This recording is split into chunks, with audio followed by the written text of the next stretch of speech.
Yes, it was an outstanding return for the Blues, former Premier League champions, talking about Leicester City, and also an outstanding performance from their captain and all-time goal scorer and the leading legend of the club, Jamie Vardy, who has now become one of the 6 players in the English Premier League history to have scored at least more than 5 goals in the opener of the league.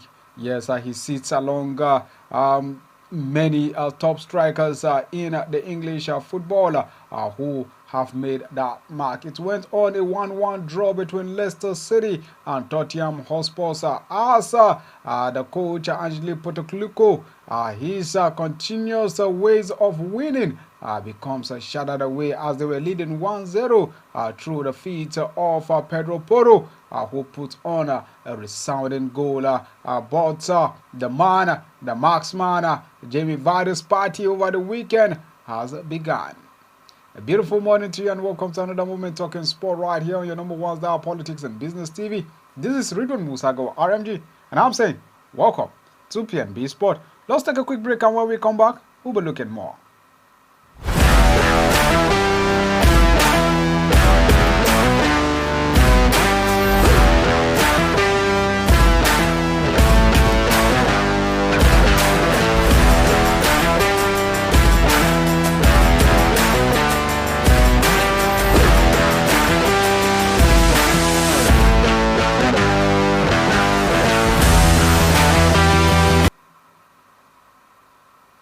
Alright, yes, welcome back and now let's dive in. Don't forget that you can also watch us live on YouTube and also on Facebook at Politics and Business TV/English. Just go there, drop your comment and also subscribe to the channels, the YouTube channel, and also follow us on Facebook.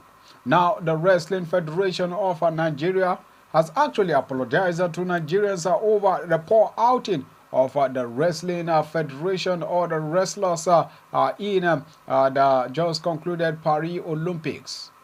Now, the president of the NWF, Daniel Igali, has apologized to Nigerians for falling below expectation as it was one of the federation with high hopes heading into the Olympics because of what it has been able to produce in the global stage over the years. He also apologized to Nigerians for not reaching to the climax that they set for themselves in the past. There were no federation in Nigeria's history that has won more than 6 world championships. It is only the Wrestling Federation. 6 wrestlers comprising 1 male and 5 females represented Nigeria at the Paris 2024 Olympic Games. And the wrestlers are Ogunaya Christiana of 53 kg category, Kolawole Esther of 62 kg category, Adekore Odunayo of 57 kg category, and Ruben Anna of 76 kg category, Oborodu Blessing of 68 kg category, and US-based Mutua Ashton of 125 kg category. Meanwhile, the federation hosted wrestlers to a reception upon their return to Nigeria. Congratulations. Alright, now let's leave that short. Let's go straight to the date of the commencement of the 2024 National Youth Games, which is scheduled to change. And now it was earlier scheduled for the month of 10th to hold on the 10th to 20th of September, but has been changed to hold on the 9th to 19th of this September. The main games will commence with the arrival of participants on the 9th of September, followed by the competition running from 10th to 18th September. Athletes and officials will depart on the 19th of September 2024 as the 8th National Youth Games will take place in the Asaba Delta State with a pack schedule aimed at showcasing the best of Nigerians' young athlete talent. Now, the registration period for the event runs from the 23rd of to the 28th of August, and the zonal elimination phase will follow immediately after, with teams arriving on the 28th of August, and the elimination games will be held from 29th to the 31st of August, with teams departing on the 1st of September for a pre-delegate registration meeting known as the pre-DRM. It's also scheduled for 2nd and 6th of September to finalize preparation for the main event. Now, this year's edition promises to be a thrilling display of youth sportsmanship and a crucial stepping stone for the young athletes across the nation. All right, leaving that shows, we go straight to fans from the Dutch club Roda JC honored their former winger and ex-Super Eagles star Tijani Babangida as he visited the first time after tragedy hit his family. Babangida is having rehabilitation at the club following a car accident and resulted in death of his brother Ibrahim Babangida, and the former Eagles superstar lost his brother and son a few months back in a ghastly accident in Nigeria. His former club, Roda SJC Kagred of Holland, invited him for a recovery party after he left the club for over 10 years with their fans and former teammates. With Roda JC legends, he was celebrated on the pitch before Roda JC crowd played a 0-0 draw with Top Osa on Saturday. May he continue to get more strength to stand up and fight back all the odds. Now let's go straight to Yimba FC, where one of his counterpart, Kanu Wanko, is sitting down as Yimba has launched a family stand to enhance the experience of fans and supporters of the club ahead of the new football season. Now, reports coming in from Yimba is that a statement by the club that was written and signed by Wanko Kanu. It says the innovative aims to create and provide a welcoming and inclusive environment and atmosphere for families to enjoy a live football gathered together. And the family stand is designed to provide a safe and comfortable space for parents and children to cheer on Yimba FC. In the stadium, it is seen as a very beautiful scenario where fostering a sense of community and shared passion for the beautiful game of football. Kanu Wanko, a devoted family man and dedicated club chairman, emphasized the importance of his project as a father and a football enthusiast. He says he believes it is essential to create a safe space where families can bond over their love of football, and this family stand is a significant step towards making Yimba FC a hub for family entertainment and socialization. The statement reads, the launch of the family stand is a testament to Kanu Wanko's commitment to promoting football development and enhancing the overall fan experience. With this innovative initiative, Yimba FC is set of shining example of other clubs to follow, proving that football can indeed be a powerful tool in building stronger, more united communities. All right, then, let's go straight to one of the head coach, Bangole Oluwakere, as he has listed out 35 players to camp for the Nigerians under-17 girls Flamingos, as the team commenced their first phase of final preparation for the 8th FIFA under-17 Women's World Cup finals to be staged in the Dominican Republic later this year. Now, the Nigerian girls notched an inspiring total of 25 goals in 6 matches in the qualifying series, routing the Central African Republic by 6 goals in each leg, dismissing Burkina Faso 7-1 on aggregate on the 3rd round, and turned it back to Liberia, defeating them 6-1 on aggregate in the final round. Extraordinary poacher Harmony Chidi, who is set a jaw-dropping record of 13 goals in the qualifying series, atop the list of invitee alongside her striker partner Apis Effiong, with team captain Taiwo.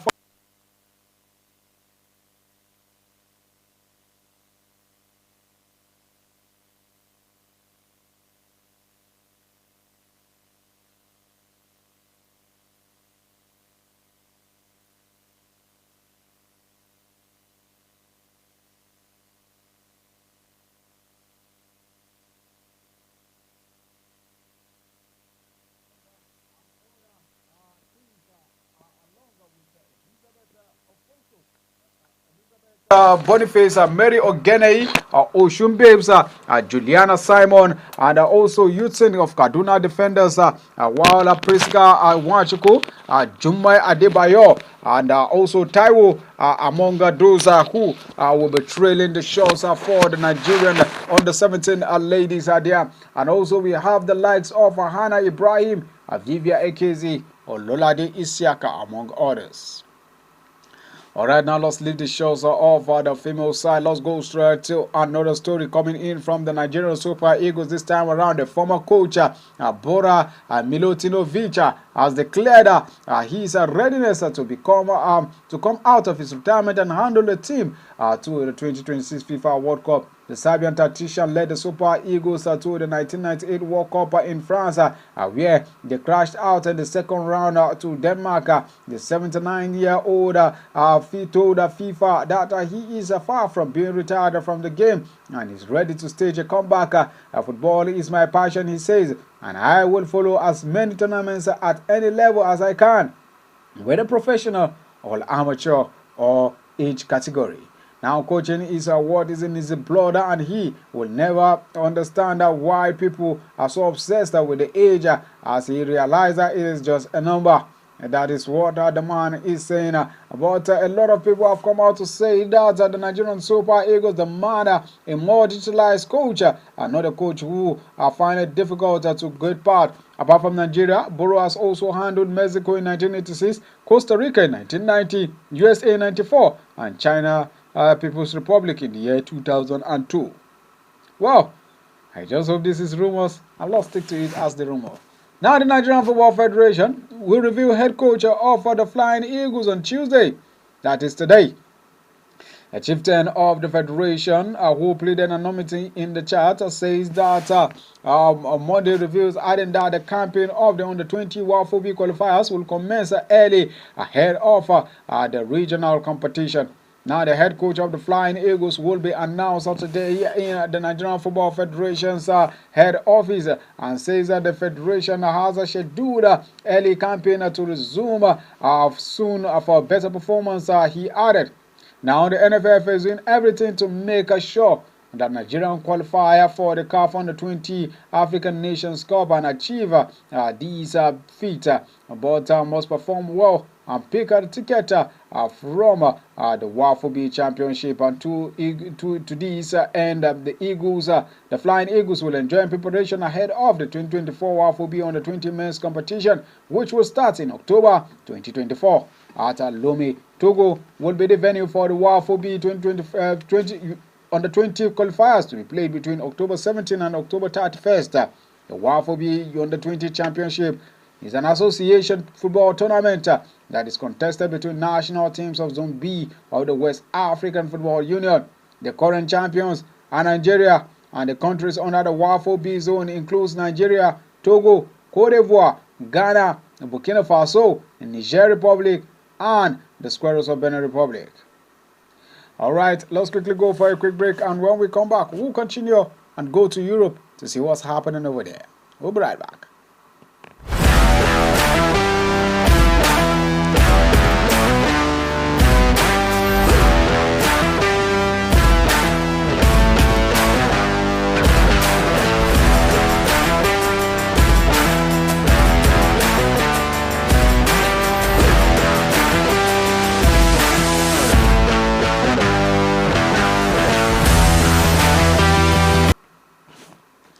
Alright, yes, welcome back. Now, let's not forget that you can reach us live from our Facebook and also on YouTube.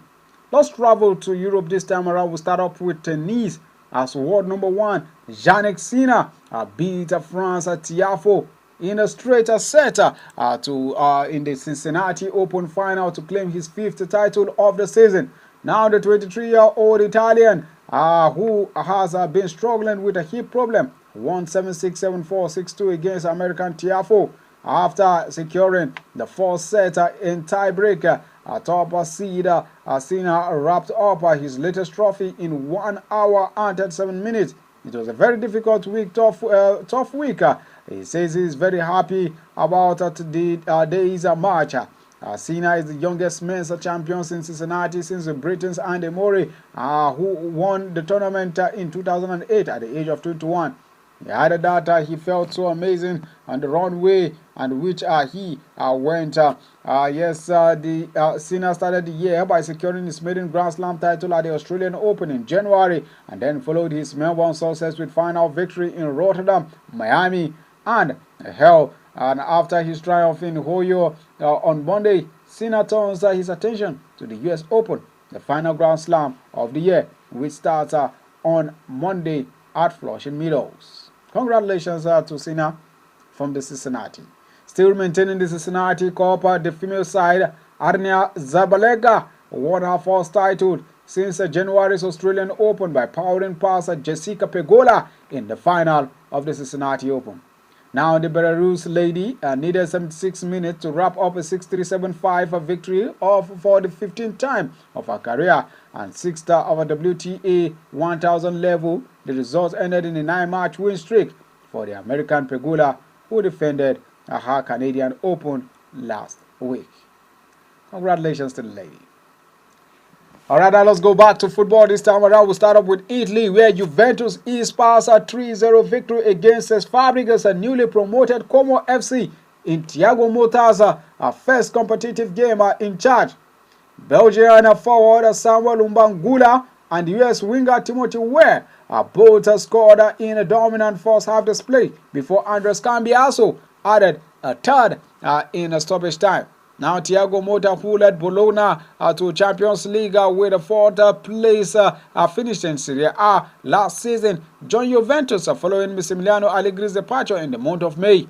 The older ladies are seeking their first Serie A title in 4 years, while Como are back in the top flight after 21 years of absence, and says Fabregas, the former Arsenal, Chelsea and Barcelona midfielder, has stepped into the managerial role this season, having been an assistant manager in the club during their promotion last season. Mbangula, who is age 20, making his debut for Juventus, opened the scoring with a wall-hit effort from the edge of the box, and the Costa doubled their lead at the end of the first half when Weah converted a cross from Kenan Yildiz, who his first goal of the campaign. Italy's international Cambiaso, who is 24 years old, sealed the victory in stoppage time with a fantastic cord effort into the bottom left-hand corner.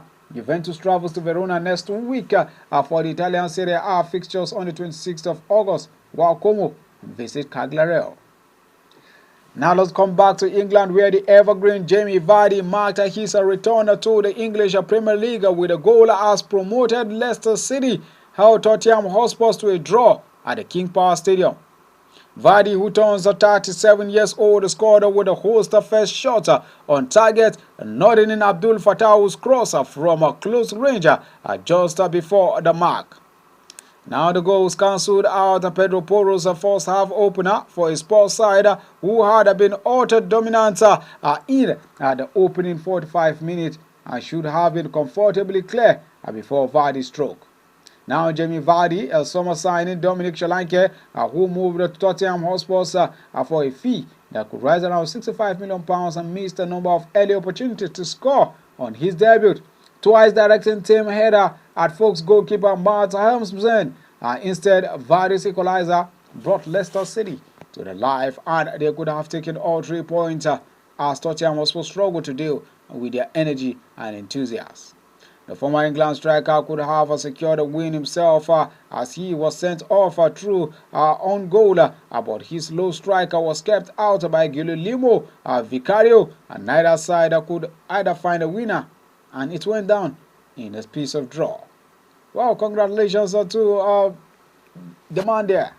Now let's go straight to Chelsea, where they have agreed a fee in principle with Atletico Madrid forward João Felix, with Conor Gallagher moving in other direction. As part of the deal, the fee for the 24-year-old Portugal international is undisclosed, but it will allow him to return to Stamford Bridge on a 6-year deal with an option for a 4th season. Now Felix, which is subject to a medical, will bring him back after a 2023 loan spell at Chelsea. He scored 4 goals in 20 appearances in his previous spell in West London. England midfielder Conor Gallagher, meanwhile, is set to sign a 5-year deal with Atletico Madrid. He had been training alone at the club's Cobham training ground after being left in limbo for a week. The collapse of Chelsea's talk to sign striker Samuel Omoro Dion had delayed Gallagher's £3 million move to Madrid, with Atleti needed to raise funds to complete the move by making a major first team sale. Felix moved to Chelsea will pave the way for Gallagher to sign at Wanda Metropolitano Stadium, where he was pictured at 9 days ago in anticipation of the move before the delay forced him to fly back to London last Tuesday.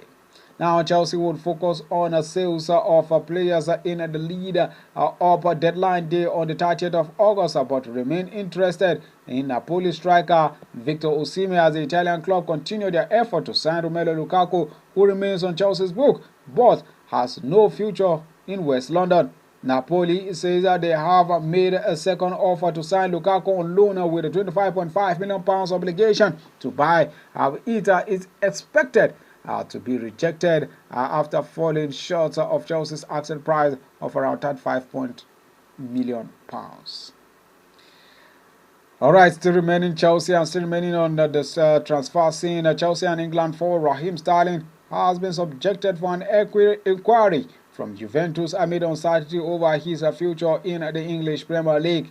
Now, our Pro League side Al Hilal have Manchester City, England's defender Kyle Walker, and Portugal for João Cancelo on their transfer radar and also on their shortlist. Manchester City are interested in a move to resign Germany midfielder Ilkay Gundogan, who is 3 years old, from Barcelona, and Real Sociedad are refusing to lower their valuation for Spain midfielder and Arsenal target Mikel Merino and England striker Ivan Toney to join Al Hilal in Saudi Arabia Pro League and are hoping to receive around £50 million for the 28-year-old player. However, Chelsea could be tempted to making a late move for Ivan Toney if the striker fails to move elsewhere and if Osimhen fails to move. Fulham are considering whether to go back to Crystal Palace with another bid for 28-year-old Danish defender Joachim Andersen. Meanwhile, Fulham are also preparing to make a third bid for Manchester United's 27-year-old Scott McTominay, who is expected to leave the club before the end of the transfer scene. Meanwhile, Arsenal have rejected a bid around £25 million plus add-ons for 23-year-old striker Eddie Nketiah from Nottingham Forest. Well, this is the size of the package this beautiful Tuesday morning. Do join us tomorrow for another exciting moment. Welcome back to the English Premier League. Welcome back, football. Bye for now.